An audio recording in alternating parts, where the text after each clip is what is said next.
Mesdames et messieurs, bienvenue sur cette édition spéciale. Abonnez-vous pour suivre l'essentiel de l'Actu 360. Le sujet du jour est grave et va vous surprendre. Madame le ministre, président du comité des ministres de la SEGNA, Mesdames et messieurs les ministres et distingués membres du comité des ministres de la SEGNA, Mesdames et messieurs les membres du gouvernement de la République du Sénégal, Excellences, Mesdames et messieurs les ambassadeurs et représentants diplomatiques, Monsieur le Président du Conseil d'administration de la SEGNA, Mesdames et Messieurs les administrateurs de la SEGNA, Monsieur le Directeur général de la SEGNA, Mesdames et Messieurs les experts de l'aviation civile, Mesdames et Messieurs les cadres dirigeants de la SEGNA, honorables invités, Mesdames et Messieurs. J'ai beaucoup hésité avant d'accepter sur beaucoup d'insistance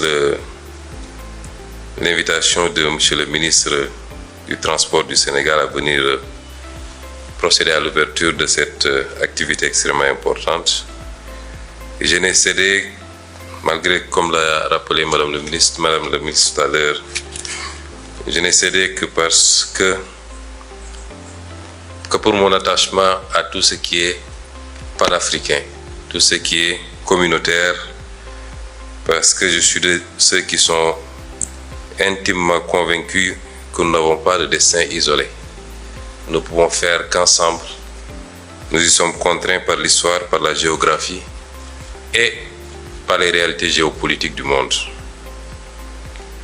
C'est donc avec un plaisir renouvelé que je préside l'ouverture des travaux de la 76e réunion du comité des ministres de l'Agence pour la sécurité et la navigation aérienne en Afrique et à Madagascar, la SEGNA, en session extraordinaire.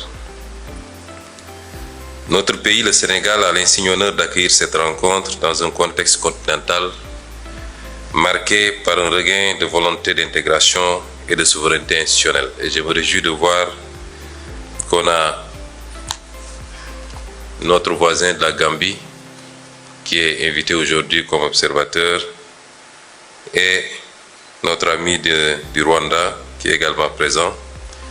Et depuis l'année dernière, je n'ai cessé de répéter qu'il faut que la SEGNA continue de manière agressive, j'allais dire même s'il le faut, à intéresser tous les autres pays du continent à une adhésion massive à cet outil, symbole d'intégration africaine.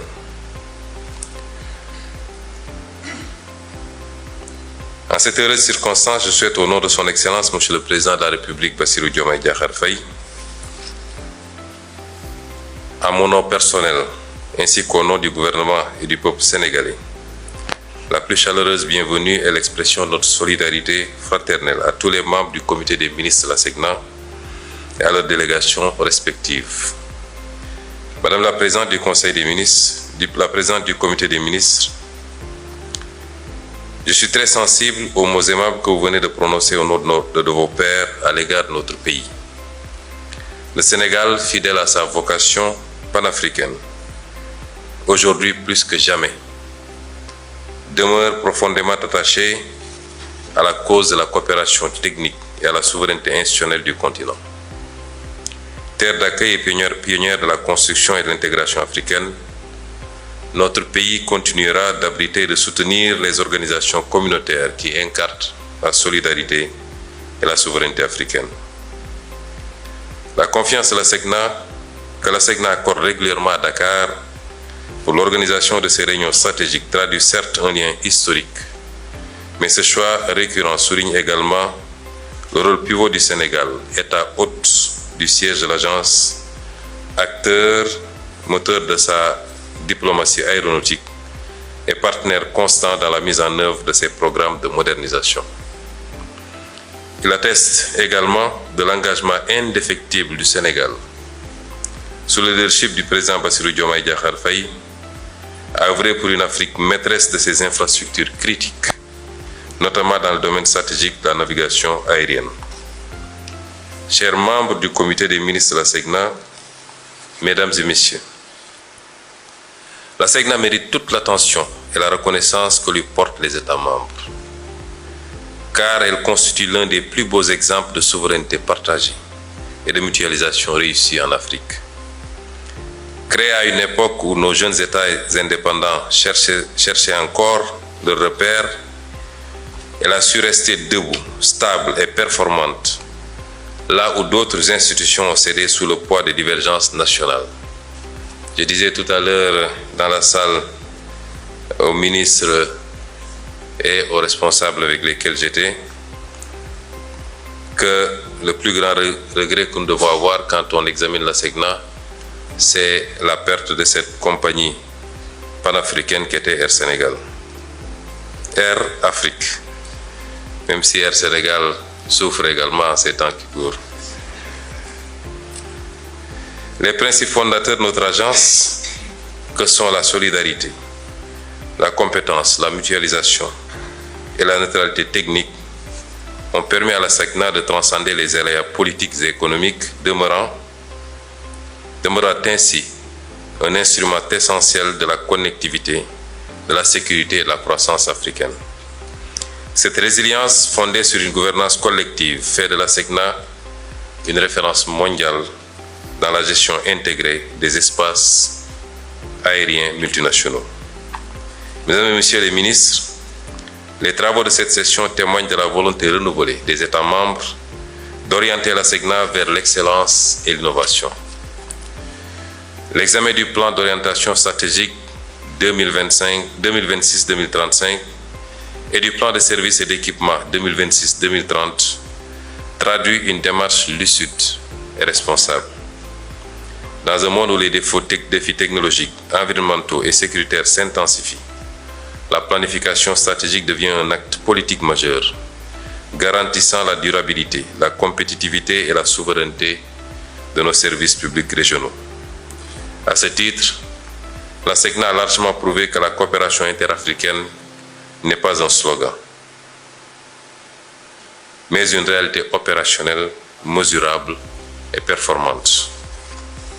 Les plans pluriannuels de la SECNA ne sont pas la simple addition de projets nationaux. Ils traduisent également la capacité des États africains à penser ensemble, à investir ensemble et à progresser ensemble. Grâce à la mutualisation des systèmes de communication, de surveillance et de navigation, y compris satellitaires, la SECNA démontre que la souveraineté technologique africaine est possible lorsqu'elle repose sur la coopération, sur la formation et la discipline collective. Les économies d'échelle réalisées soutiennent nos politiques publiques nationales, tout en renforçant la sécurité et la compétitivité de nos espaces aériens. L'attribution, comme rappelé tout à l'heure, dès 1972, du prix Edward Warner de l'OACI, ainsi que la reconnaissance du statut d'observateur de la SECNA au sein de l'organisation, témoignent du prestige acquis par cette institution africaine. Les évolutions rapides des technologies aéronautiques, des services satellitaires et de l'intelligence artificielle imposent à l'Afrique d'être non seulement utilisatrice, mais aussi productrice d'innovation.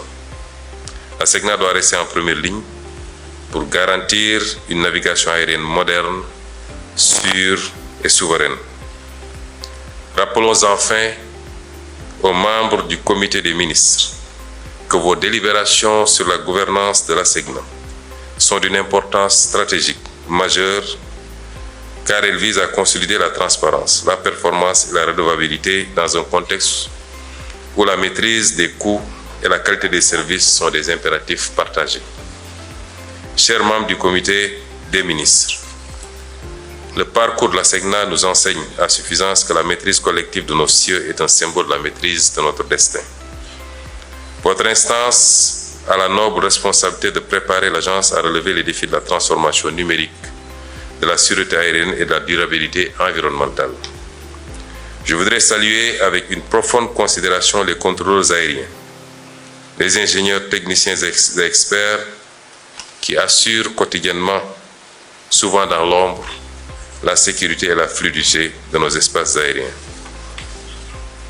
Le Sénégal restera, en tant que pays hôte, un partenaire engagé, loyal et déterminé à accompagner la SECNA dans la réalisation de sa mission stratégique.